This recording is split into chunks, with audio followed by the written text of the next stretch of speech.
at the Reggie Lewis Center. Yes, it's going to be amazing. I'm working on getting some amazing guests too. I'll just tell y'all, but it's going to be dope. I'm so excited to have this conversation with these amazing panelists. Black horror, meaning horror from the Black perspective, has a long and storied history. From the first film, Son of Inagi, by Spencer Williams in 1940, and Octavia Butler's Kindred in 1979. It seems that similar to comedy, horror is in a way that you can push boundaries where they're not being pushed in other ways. George Romero's Night of the Living Dead, having a Black protagonist, and Judgment Day, which was a comic in 1953, which is a story about a astronaut who, in the end, turns out to be Black. They were not allowed to see the Black man as a hero. The Blaxploitation era brought another Black horror renaissance with movies like Blackula and Ganja and Hess, which are really kind of the only two that were from a Black perspective. The rest of them had white directors, white writers. In 1973, so Blackula and Ganja and Hess were in the early 70s, but not from the Black perspective. But now we have Jordan Peele, Nia DaCosta, and Ryan Coogler, along with many others who are exploring Black horror again. We have some amazing panelists today to talk about Black horror, the good and the bad. And I'm going to let them introduce themselves. Hi everybody, I guess I sat in the wrong spot. Now I'm going first. My name is Barrington Edwards. I'm an artist, comic artist, co-member of Comics in Color. Co-founder. I was there when it happened. I'm an illustrator and a teacher. I'm a professor at the Massachusetts College of Art and Design. I teach illustration, art education, lots of different things, and I'm happy to be here. Thank you. Hi, I'm Yvette Ndlovu. I'm the author of the short story collection Drinking from Graveyard Wells, which is horror, fantasy, science fiction, as well as the comic book Lion Man, which is coming out next week. And I'm also a professor of creative writing at Wellesley College. Happy to be here and to talk about horror and all things that go bump in the night.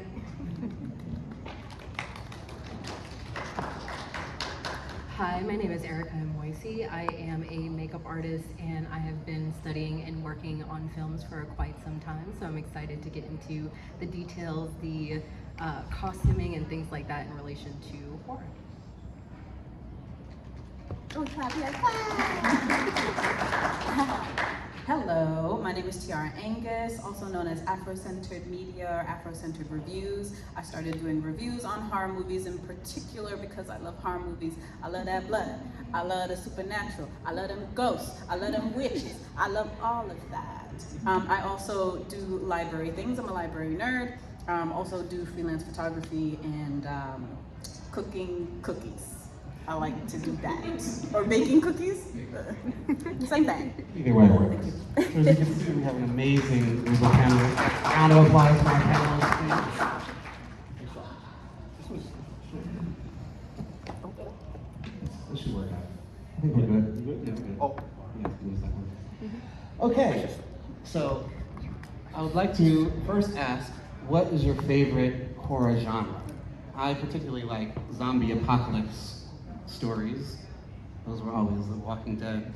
I'm into that kind of thing. What do you all like? And I'll start with you, Tyahra. Oh, hell yeah. All right. I knew you'd have a good answer. Okay. Favorite genre is a specific type. So a revenge plot.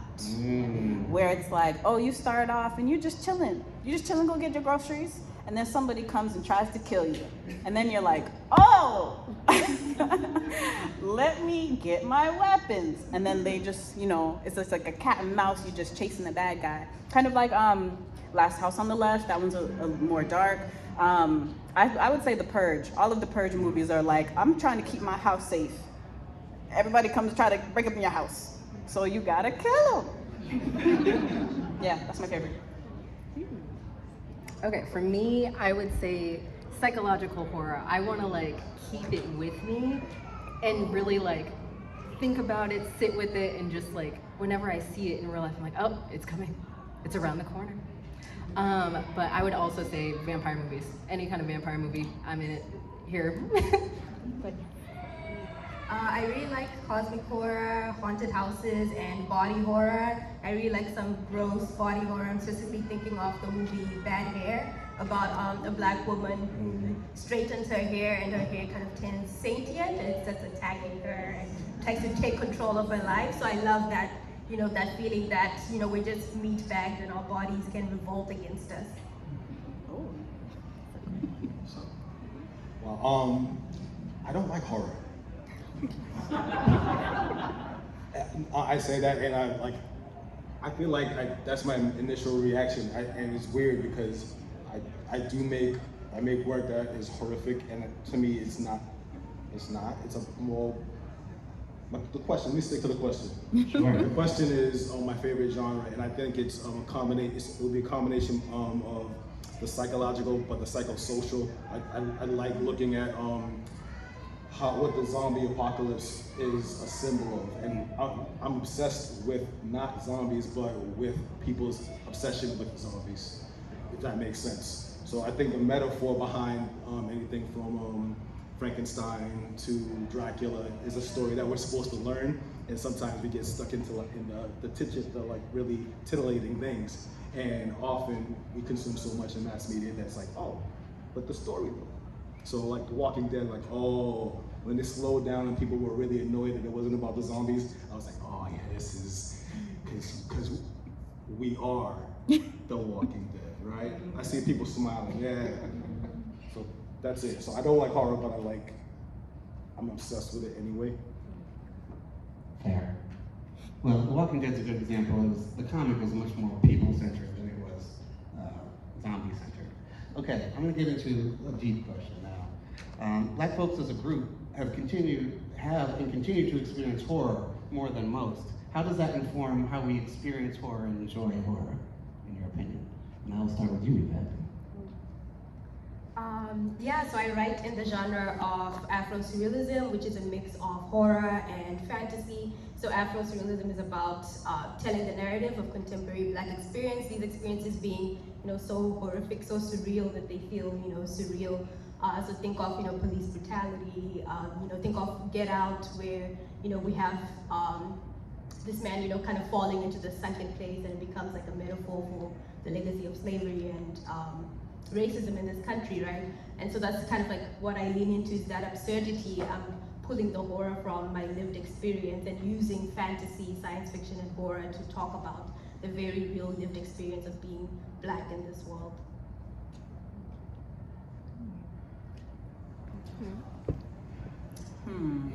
Complicated questions need complicated answers. Okay. But that really made me think of how when Black folks are in movies, we have expectations of them. Correct? Yeah. Versus any other race. You'll see a movie, there's a Black woman in there, and here comes the trouble. You're like, girl, do you not see the trouble? You know trouble since you were born. And why can't you see the trouble, girl? Because you're with a bunch of white people who don't see the trouble. But when you see a white person in the same situation, you're just like, she doesn't really know anybody. She doesn't have the street smarts like that to really, you hear the whispering. She's like, oh, I wonder what that is. Like the lights flickering. Maybe just a little wind in the house, I guess. And then a Black person in that same situation is like, all right, so I heard some things, but it wasn't the same as, what was that movie, the Tyler Perry one? Was it Tyler Perry? The one with the one with Glenn Close where she said the line, I could smell your thank you. What was it? The Deliverance. Yes, The Deliverance. Yes, where all them babies got haunted. All the babies got possessed. And it was like, oh, Johnny was a little weird. Oh, something's going on with him. Oh, we moved to a new house. He may be acting out. That, I think, was the only movie where I was like, okay. Now, y'all are doing something that's strange. But beyond the racialness of it, like, I think I'm leaning more towards movies where anybody in this situation would have folded. but the main character has something special going on. Like beyond race, I love a black main character who will, like, I don't know, see the chaos coming, see the apocalypse, see the vampires and the zombies and be like, I'm gonna survive.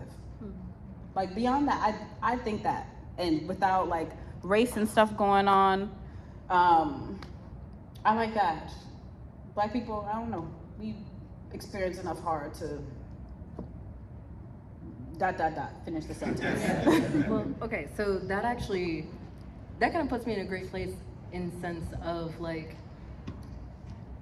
Black horror, I've noticed, always draws from like our personal experiences, but it doesn't always catch on in the same way. Like, everyone's afraid of something, but the things that scare us are a little different or a little more nuanced, and that's where like I'm really interested in, like, oh, what things am I connecting through our histories, our traditions, other things that we've done in the past, or other things that signal fear or signal for us to kind of go into that fight or flight, right? Of there's always something lurking. It's a curiosity of what it is, and it's usually, I find that it's often supernatural, or it's just the way that people behave or react to us in a particular situation. That's like my area of interest, or why I think Black horror is a little bit different. Just in general, what is scaring you is a little different.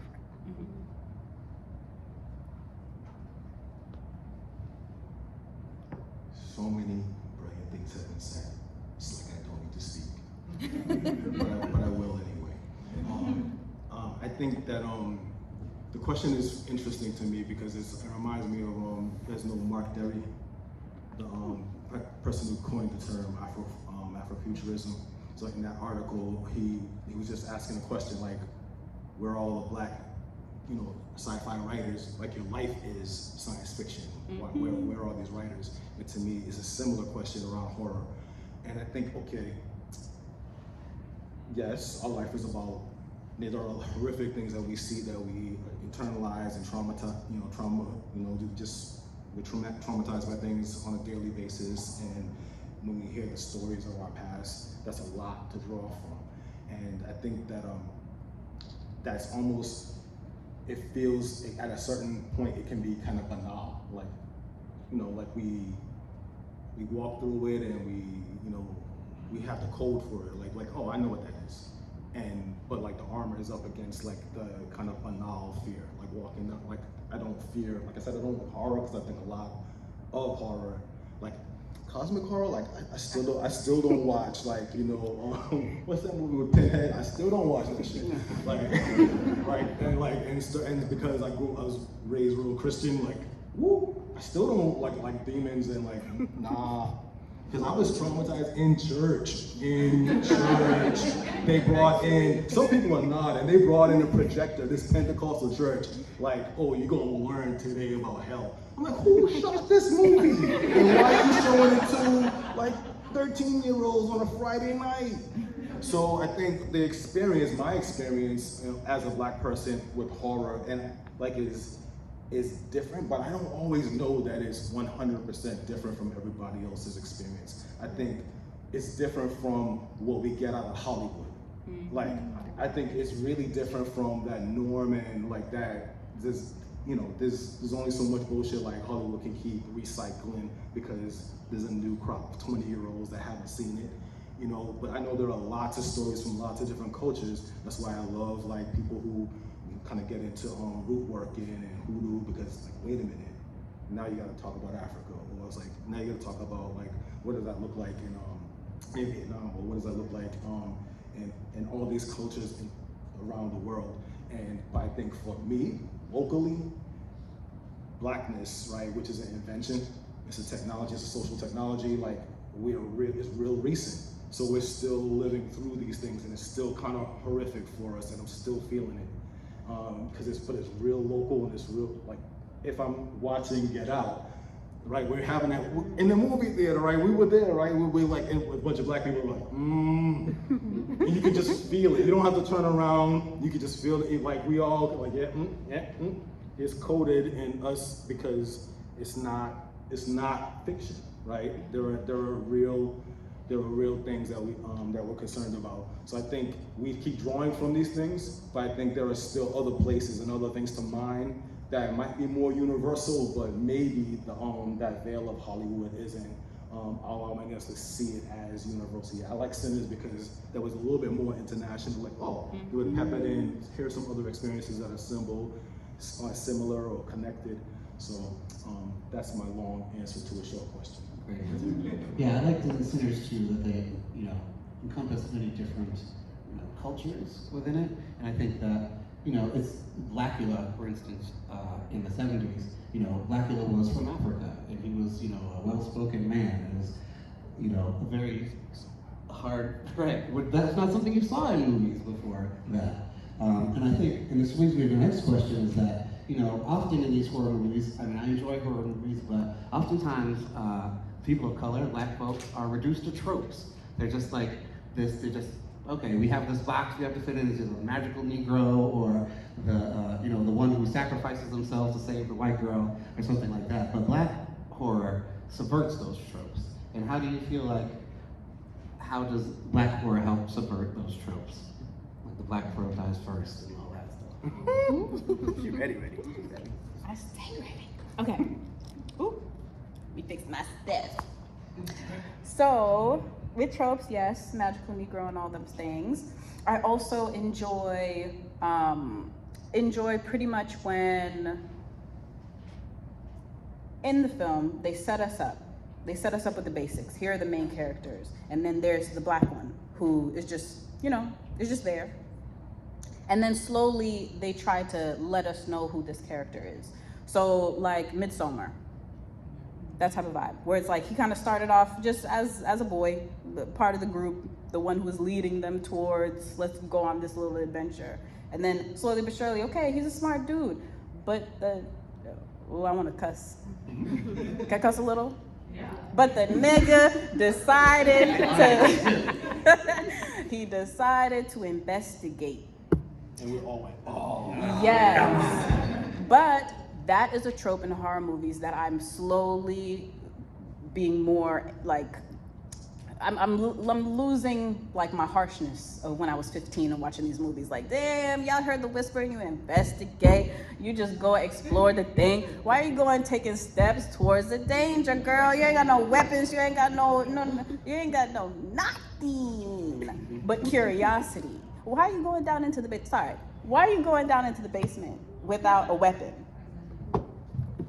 Homeowners? Homeowners here? Because that doesn't make sense to me. But I feel like with a lot of new horror now, the tropes are shifting towards, okay, you're being curious because realistically you need to be curious because who's about to go down into the basement? Where is that noise coming from? Or in a supernatural thing where, another thing I hate is when people don't use their community and say what's going on. They just kind of like hold it on. No, I'm okay. No. It's probably could have been solved if you just told somebody. Yes, you tell somebody, and I can't remember what show it was.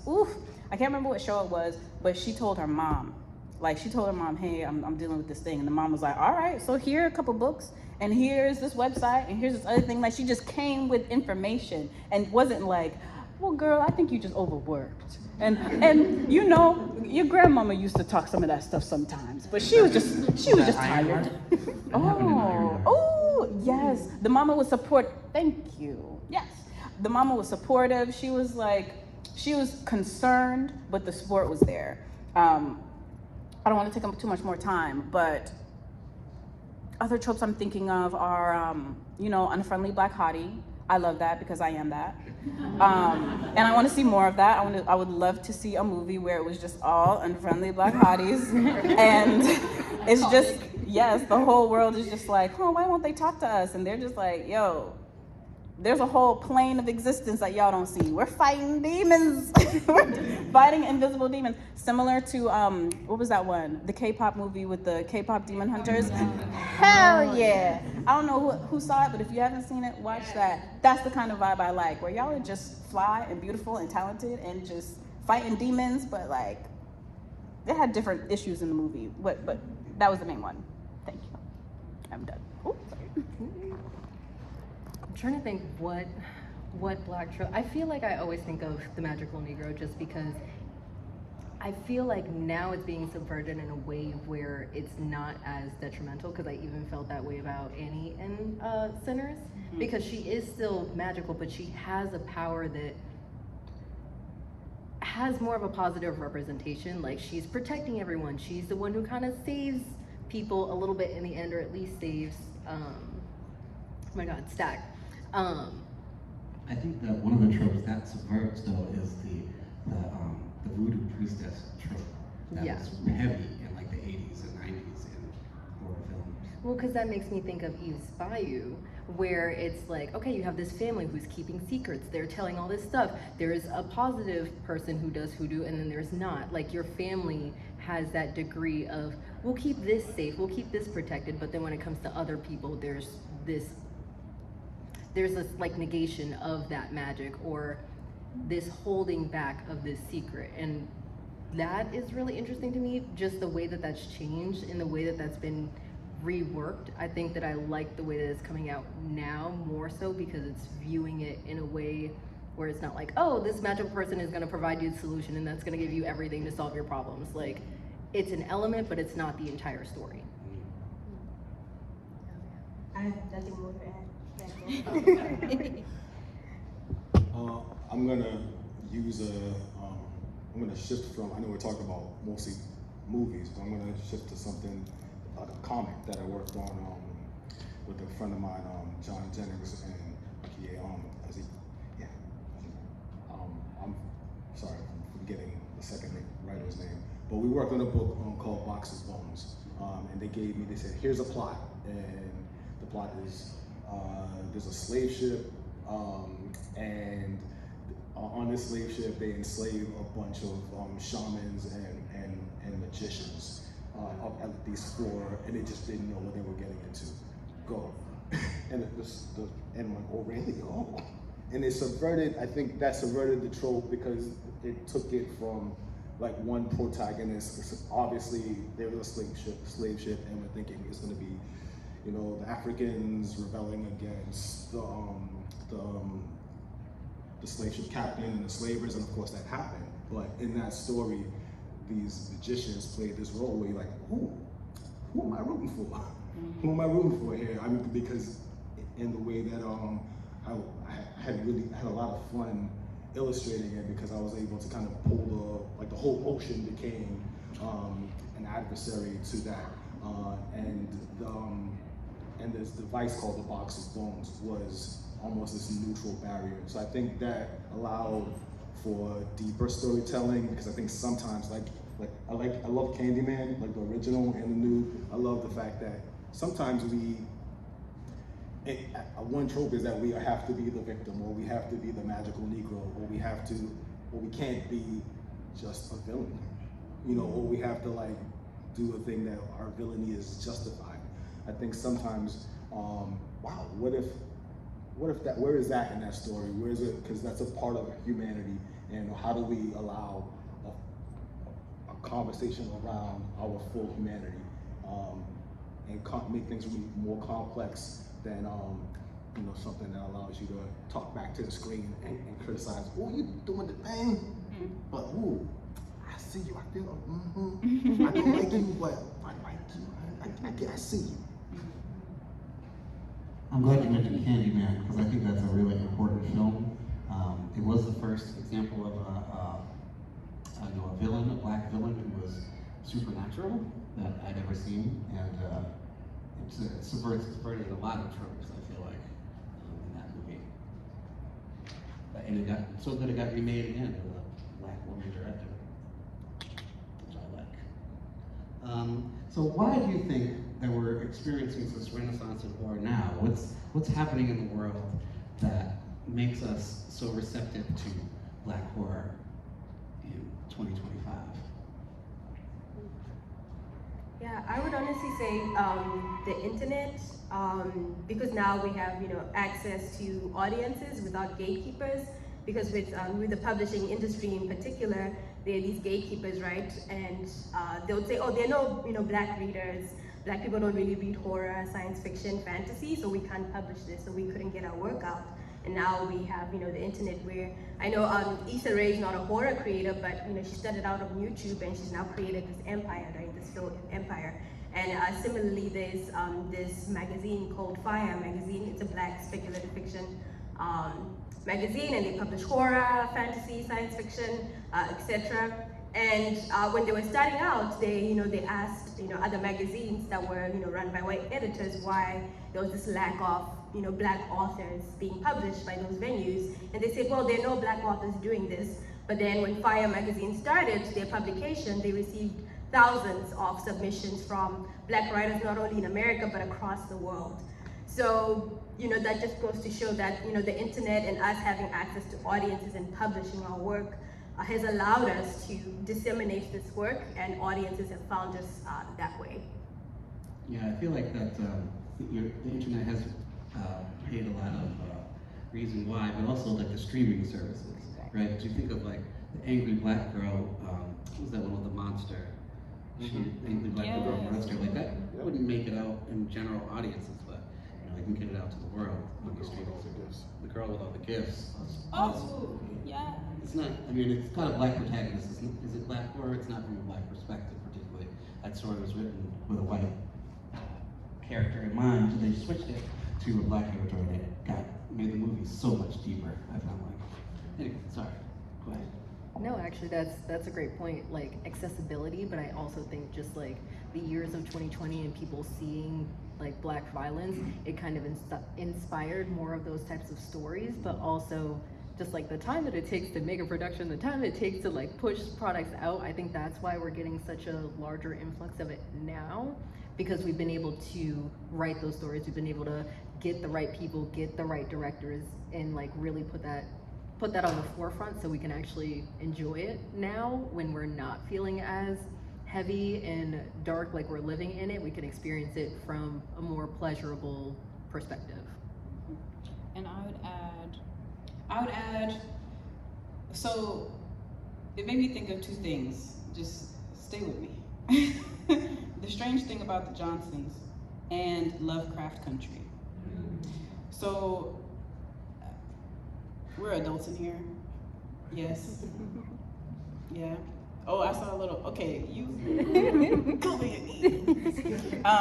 But the strange thing about the Johnson is very, very taboo short film. It's taboo as fuck. So, if you're a person who's not into taboo things or just being disgusted in that way, yeah. But that is a short film that popped up, I think, maybe early 2000s or so, and it ran through the internet. Ran through it. Everybody was talking about it. It was just like, oh, what happened to that? And I don't know what it is, but from my mind, from then on, it was just like boom, boom, boom. I just kept seeing more and more Black folk starring in things. It may not be from a Black perspective. It may not pop up, oh, we're in the inner city and we're in the hood and we do all that. It may not pop up all the tropes at once, but it just kept popping up. And then I had another awakening of seeing Lovecraft Country, being like, whoa, sumptuous, decadent, vibrant, so deviant looking, crazy, epic, wild. It just was all of those things put together. Like an episode my mom may watch, but the rest of it all together, I don't think she could watch it. But it kind of tied and kind of brought two different generations together. The creatures in it, creatures, many little creatures, it was crazy. But I think those are the two foundations. I know Get Out and Us and Nope, absolutely. But those two popped up for me where it was like, okay, internet presence, and then when Lovecraft Country came and more people outside of the horror bubble were like, oh snap, actually, that has some stuff in it. I had to close my eyes for a couple of scenes, but I think those made me think about that question.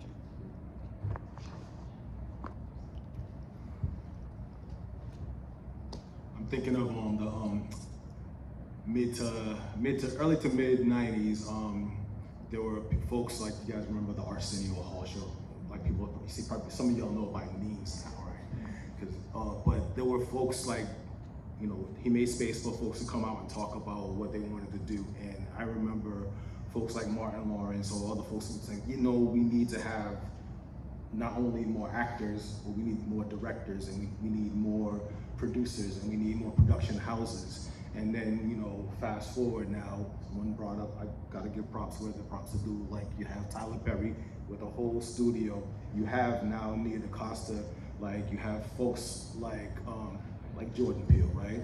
Jordan Peele now has a publishing company, and it's not only publishing film, but publishing books and publishing comics, right? There's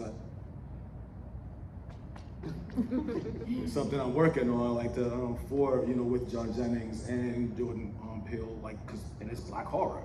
There's a book that just came out, Out There Screaming. I don't know if anyone wrote it. Yeah. It's an anthology, right? Ooh, yes it is, child. Yes it is. It's like N.K. Jemisin and Eddie Corridor, and like, but so yeah, that's my nerdy moment, right? I'm like the Michelob Light of nerds. But I think that pipeline and the making space for people like Ryan Coogler to like, yeah, I'm not just a director. I love comics and I love science fiction. People now have the opportunity to do something of quality. People take a risk on it, and then they flip that money, right? They go to the mattress and they flip it and invest it in something else. The same way that Jordan Peele is doing. And I think you're right. The internet is like, yeah, it can go straight to video. It'll sell overseas. There's a friend of ours. Do you guys know the Black Speculative Arts movement? Oh, sisters, y'all. Like, we gonna talk. Y'all gonna talk. Be saying like there's a director's name is David Kirkman, who just won. I forget it's kind of like the Oscars of Europe. It's nominated for something. And he started out just making films, like he remade Static Shock, right? He remade Static Shock, and then he made like stuff from the Milestone universe, and now he's making his own films, and but kind of pushed on by like the Black Speculative Arts movement. So there are people saying we can do it ourselves, and we don't have to get $20 million to make this. We can make this with a couple $100,000, and the goodwill. So I think people have broken down that permission structure and kind of starting bare bones. When I taught high school, my students were shooting stuff on their phone and learning Blender to do these amazing things. So I think the world is different now, and yeah, we're gonna see amazing things from all over the world. And I'd like to add on to that it's also okay to make bad black horror movies, right? I mean, you should have them across the board, right? And there's definitely a lot more like low budget, bad, I would go as far as to say bad, some of them, horror movies on like Amazon and stuff like that. So Don't make it bad on purpose. Make it bad on purpose. Put it on TV. I like that on purpose too. No, make it bad if you're just not good at it. No, TV. Like the next one should be better. Right. You can make one better. Hate watching? Yes, hate watching. yeah. If I see you making a bad movie, I'm gonna come and pull the plug. Bad defined how? Huh? Okay, because bad defined how? Because you could have like kitschy, like the movies from the 80s where the graphics are terrible and the blood is like, what? Or you can have just like a really bad written movie, and then we're like, okay, no, leave that one to the side. We don't count that one. If you do it lo-fi, low-tech, and cheesy, and you're leaning into that, but like the theme and the comedy is really good. Something has to be really good. Like a Fall from Grace. Right. It's like it's got.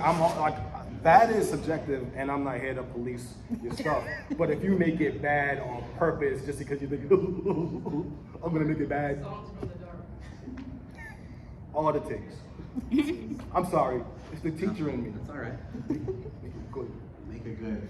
Make it good, everyone. And then make it better. Yeah, and your next one can be better. Okay, so we're getting low on time, but I did want to ask this question. And Yvette, this is kind of for you. How does Afrofuturism intersect with the influence of Black horror? Well, with that, I'm thinking of, with Afrofuturism, we think about Black people in the future, right? And right now, I'm thinking about AI and thinking about this AI revolution that we're in, and what that means for Black folks, and what that means for the horrific experiences that will come from that. Thinking about using AI in policing, thinking about profiling, thinking about job searches. What will these systems that are being coded by mostly, white programmers, right? What would that mean for us? So I'm excited to see what writers and artists are going to do in that space, in thinking about how these advanced technologies, what are they going to mean for race in the future? I love this because it reminds me of things like Black Mirror or like Who Cloned Tyrone, of the, you're gonna get these science elements, but you're gonna get these things that like are technically horrific, or things that can lend itself to horror. Like, I love the opportunity to infuse the technology or infuse some of the new things that we have available to create that new sense of horror, like other things that can scare us. Like that. Yeah. I don't have anything to add. Nope. For the first time. Afrofuturism, like, yes, it's the bag, it's in my trick bag. And I think, anybody here familiar with the term solar punk? A couple people, yeah, all right. Solar punk is so dope, because it's like the thing that you feel like, oh, this is the thing, I didn't have words for it, and you find that, oh yes, it's less sardonic, less pessimistic than cyberpunk, but talking about having, like, embracing technology, but having a sustainable relationship with technology and the world we live in. And like, you can write stories that are not about like the world falling apart. We can have technology, and we can, because I think, yeah, if we're talking about futurism, like, people are talking about AI and bits and plastic. What if the next movement in technology is actually biotechnology? It's actually insects and the way we live with nature. And what if we do that responsibly? I mean, we can still talk about horror, because now you open up spaces to say, all right, we're not as anxious, right? We're not as anxious about AI taking our jobs. We're not as anxious about, a capitalist kind of construct. What do we actually fear on a human level? Like, what are we afraid of?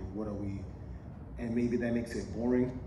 Maybe there's a different type of zombie, but I don't know. I think, and I know that I say, and you guys are like, why does this guy hate horror so much? I know that horror like plays a really important cathartic part in our life. I think there are levels, and I want you to have your horror, but I want to have a good relationship with horror too. So I'm trying. I'm really trying. I'm writing stuff. Oh! Okay, I do have something to say. But yes, when I was in high school, I read the book Brave New World. A lot of us did. Yes. And then they came out with the show, maybe in 2020 or something like that. It didn't get a second season, whatever. But that's what makes, when y'all talk about Afrofuturism, I think about utopia. And then when I think about utopia, I think about utopias, well, dystopias, hidden under utopias. Because in Brave New World, it was like, okay, we made this beautiful place, and everything, think about what Beyonce's house must look like. Everything in its place, all she has to do is be like, water. And here comes from the ceiling water. Something that like takes her blood and is like, oh, you're low on B12 and blah, blah, blah. And then just from the ceiling, here comes a couple that just fall into her mouth. That's just what I think her life must be. But, so in Brave New World, it was like that. It was like everything is regimented, but it had a class system. It had other like unnerving underbelly type of things going on. But I'm like, without all of that, I think we should look towards a kind of utopia where we're using AI in a positive space. Also, when AI was popping up as a bad thing, I had been in 3 meetings back to back where a bunch of white people were stressed. They were like, what are we about to do about AI? AI is gonna take our arts, AI is gonna take our jobs. And I was like, I wanna be friends with AI. They're so worried about it. We need to figure out how to harness this for the betterment of everybody else. Cause you could just type into ChatGPT, how can we make a utopia? Oh, the answer is there. Ain't that crazy? Ain't that great? Y'all can do it right now. How can we make a utopia here on Earth? It'll say, oh, XYZ, XYZ. But then you send it to Trump. Talk about horror. Another horror. He's gonna be like, I can't even do an impression, but he'll just make a face. Yes. Just like that. Just like that. Well, folks, we are out of time. It's been an amazing conversation.